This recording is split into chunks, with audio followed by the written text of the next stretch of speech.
Kids just love the creepy stuff. At sleepovers, how many teens have been terrorized by Ouija boards, Candyman, and the occasional rousing game of Bloody Mary? Creepypasta is full of these games. Have you ever tried one? If you survived, comment below. Urban legends are full of people who effed around and found out in the name of a party gag. Supernatural party games are bad, okay? Until they make 7 Minutes in Heaven into a horror movie. Talk to the hand, this is Talk to Me.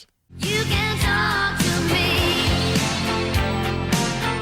Talk to Me opens with a guy named Cole looking for his brother Duckett, interesting name, at a party. He finds his brother, Duckett. I mean, a name like Duckett is hard to miss. It's not like, have you seen Duckett? Which one? And Duckett looks like he's been partying a little too hard. When he tries to take Duckett home, Duckett stabs Cole, because for Duckett, the party is over when Duckett says so. People scramble, and Duckett uses the knife on himself as well. You know, in your formative years, a good party really sticks in your mind. Sorry. This is Mia, and today is the 2nd anniversary of her mother's accidental overdose. To her friend Jade, she's like family, and likewise, her kid brother Riley. While driving Riley home one night, they find an injured kangaroo in the road. Oh, did I mention this takes place in Australia? Hence, kangaroo. She can't bring herself to put it out of its misery, so she just drives off. Jade gets wind of a party, so the 3 of them go. Ding ding ding ding ding ding ding ding. I think 2008 wants their ringtone back. There's this new thing online where kids are toying with death, and of course everyone wants to try it. Could we just go back to pouring water on our heads? If you ask me, this is pretty tame for a teenage party. Nobody's drunk, nobody seems to be on drugs, and all that's missing is an Xbox and some premature ejaculation. The party game everyone is dying to try involves the severed, preserved hand of a dead psychic. It allows you to interact with the dead. Mia volunteers to go first. But now the rules. Grab the hand, light a candle, and utter the phrase, "Talk to me," and then weird shit already starts happening. But the real stuff happens when you utter, "I let you in." Then the volunteer gets possessed. I let you in. And now you get 90 seconds max. How did they come up with this number? I'm guessing it was a lot of trial and error. Any more than 90 seconds and the ghosts will assume squatters' rights and ruin your life. While she's under, she starts getting really frightening, and it starts to freak Riley out. Run, run, run, run, run, run. Mia goes a full 91 seconds, but seems okay. Amazing. Everyone treats it like getting a quick high. Yeah, this'll end bad.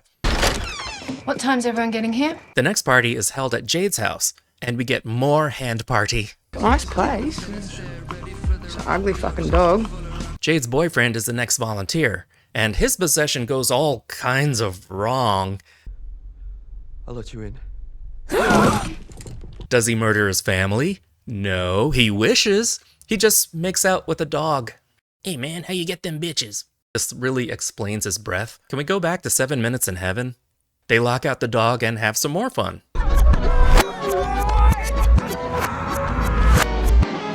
But now Riley wants to try it. Riley, I said no. Impressionable kids.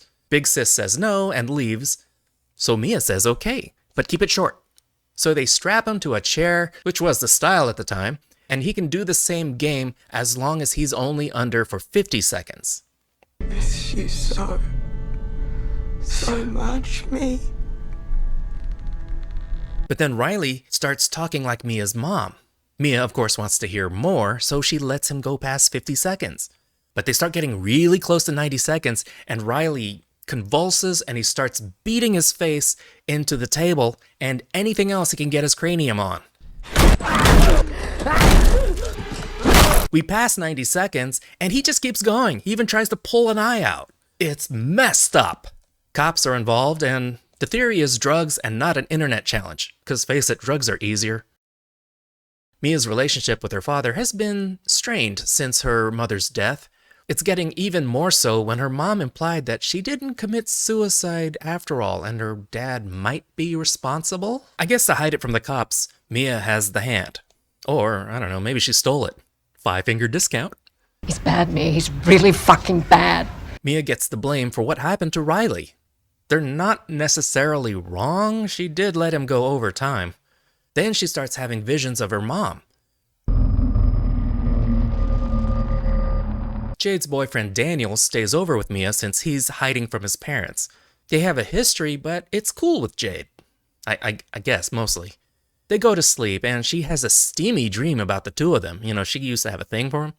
Which transforms into a memory of her mother's suicide. She wakes to a ghoul sucking on Daniel's feet. Hey man, whatever floats your boat, no judgment.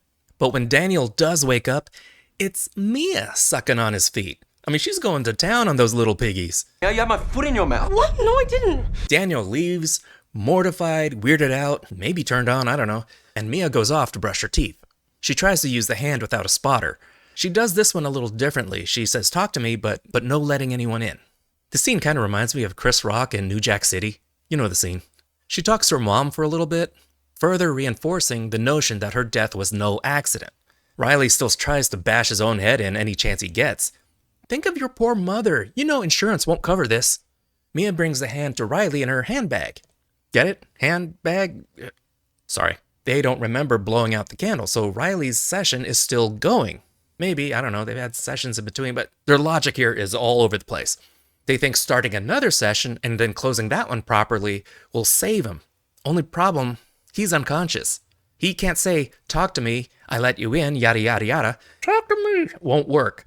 That plan bites. Mia goes solo again, and a little ghost girl offers to show her how well Riley's doing in the afterworld.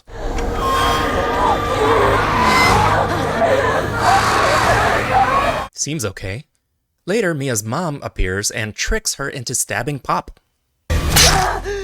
When Mia visits Riley later, the ghosts taunt her. They have Riley and will never let him go, so he must die. I don't think that would help, because that would just set him free into their... I don't know, what am I, a scientist? She pulls out the same scissors she used to stab her dad. His blood still on it. And she's gonna stab Riley with it? That ain't sanitary.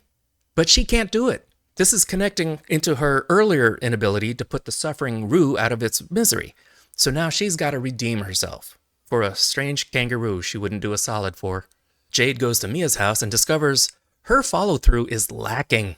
Mia takes off with Riley, pushing him away from the hospital in a wheelchair because that's simpler than just stabbing him with scissors. In her mind, she's killing a demon. I'm so proud of you. I'm starting to suspect that's not her mom after all. Mia is about to shove Riley's wheelchair into traffic, but instead, she's the one hit by a car. Either she changed her mind, or this was the plan all along. In any case, some poor innocent driver's auto insurance is about to spike. Riley's messed up, but it doesn't look like anything too serious. Riley's safe at least. And Riley seems to be recovering oddly fast, and soon he's checking out. Time doesn't make sense. She no longer casts a reflection. She's dead, and now she's either a ghost or a vampire. All the lights go out, and soon Mia sees a faint candle light in the distance. So she follows it, and comes to a hand stretched out from the darkness. The hand gets around. Shake on it. Now, Mia's a ghost who gets to shake hands with bored partiers for eternity. I let you in. This is your life now, Mia. Make him hump a dog. That was Talk to Me. One of the film's strongest elements is its believable and well-developed characters, who feel like real teenagers full of reckless curiosity, peer pressure, and emotional vulnerability, even when they make stupid decisions. That said, Mia's relationship with her mother is mostly what they tell us, verbally or show us in home movies. I just didn't get that much of an emotional stake. The film never really explains the hand, which adds to the mystery. Where's the rest of it? Is there another hand? Other parts? The Philippine brothers bring a raw and intense energy that is both visually striking and unsettling. The film is tightly paced, with a growing sense of dread that pays off, making great use of practical effects and well-executed CGI. The design of the ghosts is particularly disturbing. The cinematography plays with shadows, reflections, and claustrophobic framing to heighten the mood. Sophie Wilde delivers a standout performance. Amazing. To drug use are as subtle as a lighthouse, and the concept of possession as both an ecstatic and horrifying experience sets Talk to Me apart from typical ghost stories. The idea of possession didn't exactly go to addiction for pleasure's sake in the way a lot of addiction stories go. It immediately became a purposeful way for Mia to connect to her mom and then to save Riley. In other words, I didn't see the hand as a means of escape, but at least it made her look cool. I do love a good tragic horror movie ending where they don't wuss out. Talk to Me is 4Bs, a refreshingly stylish horror film that combines supernatural thrills with an emotional story. Fans of atmospheric horror films like Hereditary or It Follows will find a lot to appreciate here. Thank you so much for watching. Like, subscribe, comment, the bell, the usual YouTube stuff. This is the newbie, and I'll see you later, kids. Be good. Toodles.